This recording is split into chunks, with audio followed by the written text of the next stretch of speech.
मेरी उम्र 29 साल है, लेकिन लोग मुझे ऐसे देखते हैं जैसे कोई 22 साल की कुंवारी लड़की हो। शादी को 6 साल हो गए थे, पर मेरे पति को मैंने 4 साल पहले एक सड़क हादसे में खो दिया। 4 साल से मुझे किसी ने छुआ तक नहीं है। गांव के सभी लोग बूढ़े और जवान मुझ पर फिदा रहते हैं। सच कहूँ तो मुझे अंदर ही अंदर बहुत अच्छा महसूस होता है, क्योंकि मैं भी एक औरत हूँ। मेरे भी अरमान हैं। और हाँ, अगर आप लोग भी मुझसे बात करना चाहते हो तो मैंने मेरा नंबर इसी वीडियो में बताया है, तो पूरी कहानी सुनो, क्योंकि मेरा नंबर इसी कहानी में है। दोस्तों, आज मैं आपको अपनी और अपने देवर की एक कहानी सुनाने वाली हूँ।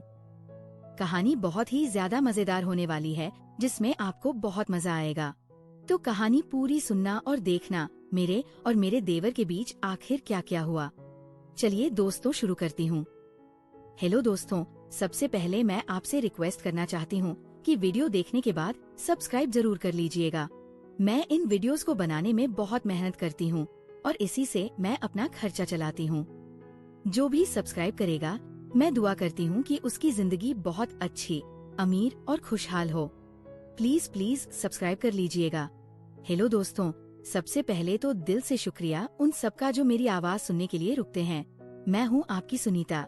घर में बस मैं, मेरी सासुर और वो में मेरा देवर राहुल। राहुल मुझसे 5 साल छोटा है, यानी 24 का। पढ़ाई पूरी करके गांव वापस आया।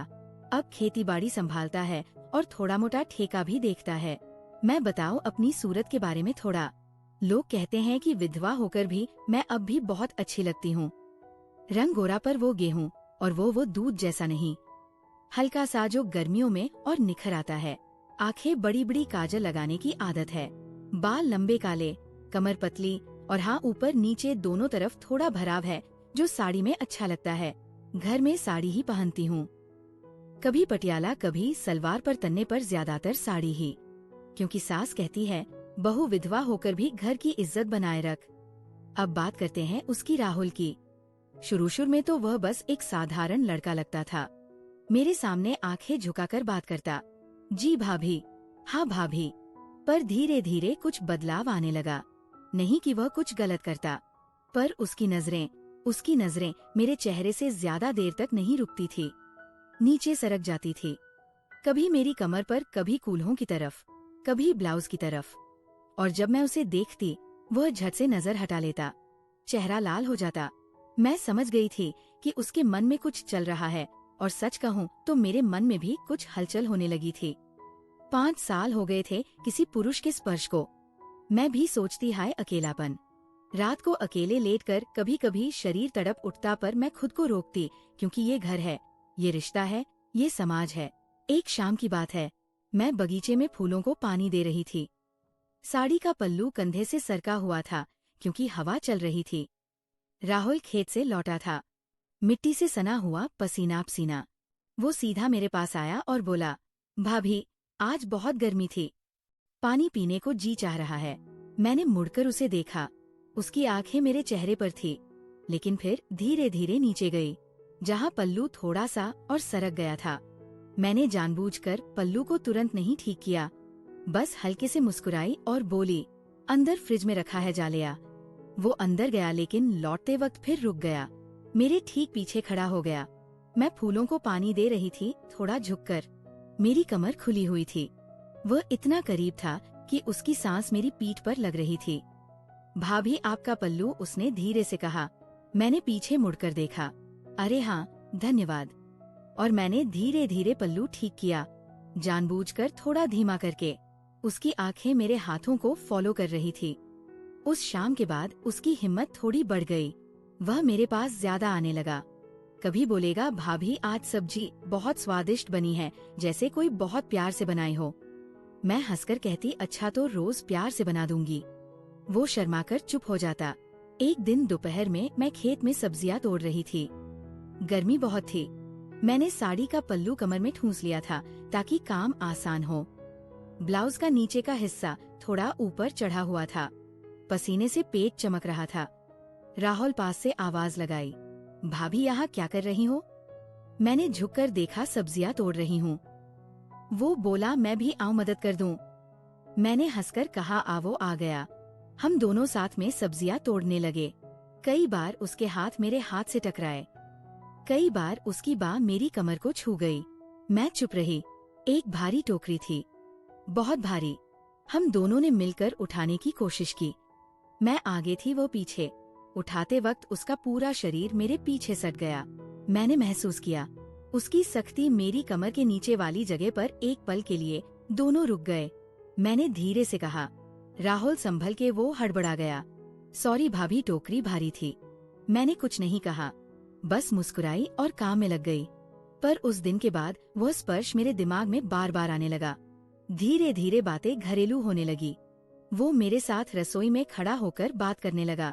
कभी मेरी रेसिपी पूछता, कभी मेरी मदद करता, कभी मेरे बालों में उलझा धागा निकाल देता। एक शाम मैंने उसे कहा, राहुल तू शादी कब करेगा? इतना बड़ा हो गया है। वो मेरी तरफ देखकर बोला, भाभी अभी मन नहीं लगता किसी में। मैंने पूछा, क्यों, कोई पसंद नहीं आई? वो मेरी आंखों में देखकर बोला, पसंद तो बहुत पहले हो गई थी, पर वो किसी और की हो चुकी थी। मेरा दिल जोर से धड़का। मैं समझ गई वो किसकी बात कर रहा है, पर मैंने कुछ नहीं कहा, बस मुस्कुराई और रसोई में चली गई। अगले कुछ महीने ऐसे ही बीते। वो मेरे पास आता, मैं उसे थोड़ा बहुत इशारा देती, वो और करीब आता, मैं थोड़ा पीछे हटती। खेल चलता रहा। पर एक दिन मामला थोड़ा आगे बढ़ा। सास ससुर किसी रिश्तेदार के यहाँ 2 दिन के लिए गए हुए थे। घर में सिर्फ मैं और राहुल। रात के करीब 10 बजे मैंने खाना बनाया था। आलू की पराठा, दाल, चावल। हम दोनों छोटी सी चारपाई पर ही बैठकर खा रहे थे। कम थी। वो मेरे ठीक सामने बैठा था। खाना खाते खाते उसने अचानक कहा, भाभी आपकी बनाई चीजें बहुत स्वादिष्ट होती हैं। मैंने हंसकर कहा, बस यही सुनना अच्छा लगता है। वो बोला, नहीं भाभी, सच में आप जहाँ हाथ लगाती हो वहाँ जादू हो जाता है। मैंने नजरें मिलाई। जादू मतलब? वो शर्माया। मतलब आपकी हर चीज में कुछ खास है। मैंने हल्के से पल्लू ठीक किया, जानबूझकर थोड़ा नीचे। अच्छा तो फिर रोज देख लिया कर। कौन रोक रहा है? उसका चेहरा लाल हो गया। वह चुपचाप खाना खाने लगा। खाना खत्म होने के बाद मैं बर्तन मांजने लगी। वो मेरे पीछे आ खड़ा हुआ। भाभी मैं मदद कर दूं? नहीं, तू जा आराम कर। पर वो नहीं गया, मेरे ठीक पीछे खड़ा रहा। मैं झुकी हुई थी। पानी के छींटे मेरे ब्लाउज पर लग रहे थे। पल्लू गीला होकर चिपक गया। वो धीरे से बोला, भाभी आप बहुत सुंदर लग रही हो। मैंने बिना मुद्दे कहा, अभी हाँ। मैं बुद्धि उसकी आंखों में वह प्यास साफ दिख रही थी। मैंने धीरे से कहा, राहुल ये सब ठीक नहीं है। वो बोला, मैं जानता हूँ भाभी, पर मैं क्या करूँ? मैं खुद को रोक नहीं पा रहा। मैं चुप रही। फिर बोली, अगर मैं कहूँ कि मैं भी थोड़ा बहुत महसूस करती हूँ, तो उसकी आंखें चमक उठी। सच में भाभी, मैंने सिर हिलाया। पर हम ऐसा कुछ नहीं करेंगे जो गलत हो, समझे? वो निराश हुआ, पर बोला, जी भाभी जैसा आप कहें। उस रात हम बस आंगन में तारे देखते रहे, हाथ नहीं मिले, सिर्फ पास बैठे रहे। पर वो मौन बहुत कुछ कह रहा था। अगले कई महीने ऐसे ही बीते। धीरे धीरे वो मेरे लिए और जरूरी हो गया, मैं उसके लिए। पर हमने कभी एक लाइन भी नहीं पार की। फिर एक दिन मैंने फैसला किया। मैंने उसे बुलाया, राहुल मैं तेरी शादी की बात सोच रही हूँ। वो चौंक गया। भाभी? हाँ, तुझे एक अच्छी बहू लानी है, मैं तेरी भाभी रहूंगी हमेशा। वो रो पड़ा, बहुत रोया। भाभी आप मेरी जिंदगी हो, मैं आपसे दूर नहीं रह सकता। मैंने उसके सिर पर हाथ रखा। मैं भी तेरे बिना अधूरी हूँ, पर ये रिश्ता पवित्र रहेगा। मैं तेरी माँ जैसी, बहन जैसी, दोस्त जैसी रहूंगी। वो रोता रहा। फिर मैंने उसकी शादी तय की। लड़की का नाम था रीमा। बहुत अच्छी, पढ़ी लिखी, नरम स्वभाव वाली। शादी की तैयारियां हुई। मैंने खुद उसके लिए शेरवानी चुनी, जूते देखे, सगाई की चीजें देखी। शादी के दिन मैंने उसे तिलक लगाया। उसके माथे पर हाथ रखकर कहा, हमेशा खुश रहना, तेरी खुशी मेरी खुशी है। वह मेरी आंखों में देखकर बोला, भाभी आपने मुझे सिखाया कि सच्चा प्यार रोकने में भी होता है। आपको मैं जिंदगी भर नहीं भूलूंगा। आज वो अपनी पत्नी के साथ खुश है। मैं वही पुरानी सुनता हूँ, घर की बहू, सास की सेवा करने वाली, देवर की भाभी। पर कभी कभी रात को जब चांद निकलता है, मैं आंगन में वह अकेली बैठ जाती हूँ। सोचती हूँ कि वो सारे इशारे, वो नजरें, वो करीबिया, सब एक बहुत खूबसूरत सपना था जो कभी सच नहीं हुआ, पर जिसने हमें दोनों को बहुत कुछ सिखा दिया। तो दोस्तों, ये थी मेरी और मेरे देवर राहुल की कहानी। ना कोई गलत हुआ, ना कोई पाप हुआ। बस दिलों में बहुत कुछ हुआ। और यही तो असली जिंदगी है ना। कहानी कैसी लगी कमेंट में जरूर बताना। अगर पहली बार आए हो तो सब्सक्राइब कर लेना। लेकिन क्या ये सब सच में इतना आसान था, या फिर कुछ छुपा हुआ राज है जो अगली कहानी में खुल जाएगा। मिलती हूँ अगली कहानी के साथ।